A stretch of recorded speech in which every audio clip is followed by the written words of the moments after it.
आगे भी लिखते हैं, कर्णानि योग में तो रागादि रहित शुद्धोपयोग यथाख्यात चारित्र होने पर होता है। द्रव्यानुयोग तो शुद्धोपयोग तो चौथे गुणस्थान में भी कहेगा, जिस काल में सम्यक दर्शन हो रहा है। और कर्णानुयोग को पूछेंगे कहाँ होता है, जहाँ पूर्ण वीतरागता है वहाँ पूर्ण शुद्धोपयोग है। 11वें में अंतर्मूर्त है, 12वें में है ही अंतर्मूर्त, वो भी वह मोह के नाश से स्वयमेव होता है। ये तो राग द्वेष रहित जो अवस्था है बुद्धि गोचर, यानी हमें जिसको हम जानबूझकर ऐसा भी कह सकते हैं, उसकी बात वहाँ है कि बाह्य जो हम अन्य चीज़ों में उलझे हैं उसको छोड़कर स्वरूप के बारे में चिंतन करते करते स्वरूप गुप्त हो जाना, उसकी बात है वहाँ। और कर्णानुयोग में जीव को ऐसी विशुद्धि में स्वयं वो सब यथा योग्य उपशम या क्षय हो जाता है। जीव ने किया, भले हम कहेंगे उसने उपशम किया, उसने क्षय किया, परंतु क्या कहा, मोह के नाश से स्वयमेव हो जाता है ये शुद्धोपयोग। निचली अवस्था वाला शुद्धोपयोग का साधन कैसे करें? कर्णानुयोग की अपेक्षा जो नीचे के गुणस्थान वाले, भले चौथे पांचवें छठे सातवें है, परंतु उनके जो सूक्ष्म राग विद्यमान है, कर्णानुयोग उसको शुद्धोपयोग नहीं कहेगा। तथा द्रव्यानुयोग में तो शुद्धोपयोग करने का ही मुख्य उपदेश है। अभी झगड़ा हो गया ना, हम भी आपस में जब वाद विवाद करते हैं तो एक जन कहते हैं कर्णानुयोग की अपेक्षा बात कर रहा है, दूसरा है द्रव्यानुयोग की अपेक्षा बात कर रहा है। अरे अपेक्षा समझो ना, किस अपेक्षा से हम बात कर रहे हैं, किस नए से हम बात कर रहे हैं, तो विवाद का कोई प्रश्न ही नहीं है। स्वयं टोलोमल जी इसको बता रहे कि हर एक अनुयोग की कथन पद्धति अलग है और उसी कथन से हमें उस अनुयोग का जानना चाहिए।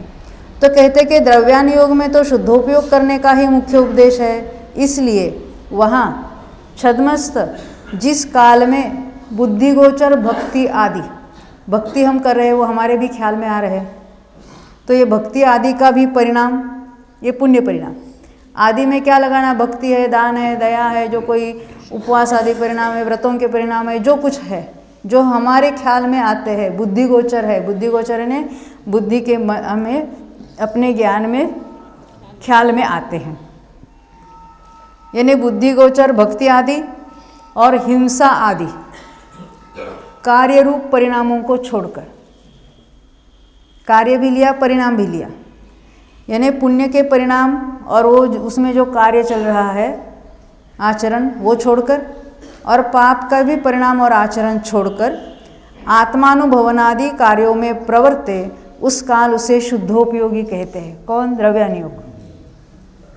हम जो भक्ति आदि कर रहे थे भगवान के सामने बैठकर, उनका अभी घर में जाके बैठना, वहाँ से उठ जाना उसकी बात नहीं, उसका लक्ष्य छोड़कर, भक्ति का भी लक्ष्य छोड़कर और कोई हिंसा आदि पापों का भी लक्ष्य छोड़कर हम अपने शुद्धोपयोग में ने आत्मा के अनुभव में लग जाए, उसको द्रव्यानुयोग शुद्धोपयोग कहता है।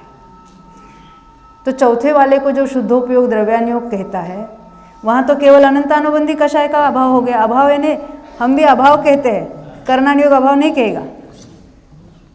कर्णानुयोग तो कहेगा उसको सदअवस्था रूप उपशम हुआ है, एक समय के लिए अन्य रूप से उदय हो रहा है, उदय का अभाव है। एक समय ऊपर वो उसके निषेध पड़े हैं, किसी भी समय में उदय में आ सकते हैं, और जीव सम्यक्त्व से भ्रष्ट होकर मिथ्यात्व में जा सकता है। क्योंकि हमने जो भाषा सीखी है हमें तो वही सच लगती है, फिर हम झगड़ा करें, अरे अभाव बताया ना चौथे वाले को, हाँ उदय का अभाव है, उस समय उसके परिणाम उस रूप नहीं हो रहे हैं, परंतु सत्ता में वो प्रकृति भी पड़ी है और जीव को भी वैसे भाव फिर से दोबारा हो सकते हैं। क्यों? संस्कार की बात करते हैं ना, अरे संस्कार कब से हमारे मिथ्यात्व के, अनादि से, वो अच्छा लगेगा, हम क्या अभी संस्कार तो करो फिर अगले भाव में काम आएगा। उस संस्कार की भी बात आती है, शास्त्रों में ही आती है, परंतु हम उसी पर डिपेंड रहते हैं, अभी अन्य कार्य नहीं करना चाहते, केवल संस्कार ही डालना चाहते हैं। ख्याल में